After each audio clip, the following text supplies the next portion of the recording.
এসেছি ছাদে, চান কমপ্লিট। ছাদে জামা কাপড় মেলতে এসেছি, একটু রোদও খাচ্ছি। আজকে আমাদের এখানে একটু হাওয়া দিচ্ছে, ঠান্ডা ঠান্ডা লাগছে। যাই হোক, এবার আস্তে আস্তে তো ঠান্ডা পড়বে।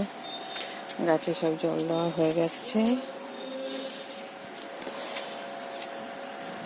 তো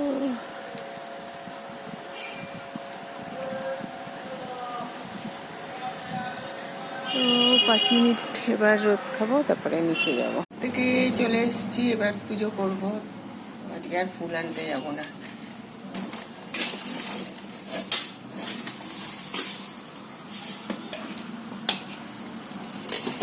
তার আগেই চালটা একটু ভিজিয়ে নেবো। ভাতের চালটা ভিজিয়ে রাখলে তাড়াতাড়ি হয় ভাতটা, আর ভাতটা বেশ সরু হয়। দেখবে মানে চালটা যেরকম তার থেকেও ভাতটা সরু হয়। তো প্রত্যেক দিনে আমি চালটা ভিজিয়ে রাখি ভাতের। চালটা ভিজিয়ে রেখে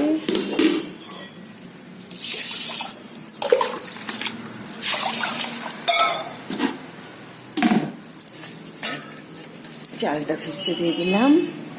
এবার হচ্ছিল পুজো করব।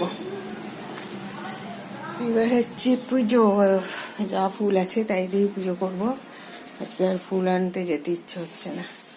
তো যাই হোক, পুজোটা শুরু করব এখন। তো সাথে থাকো, দেখতে থাকো।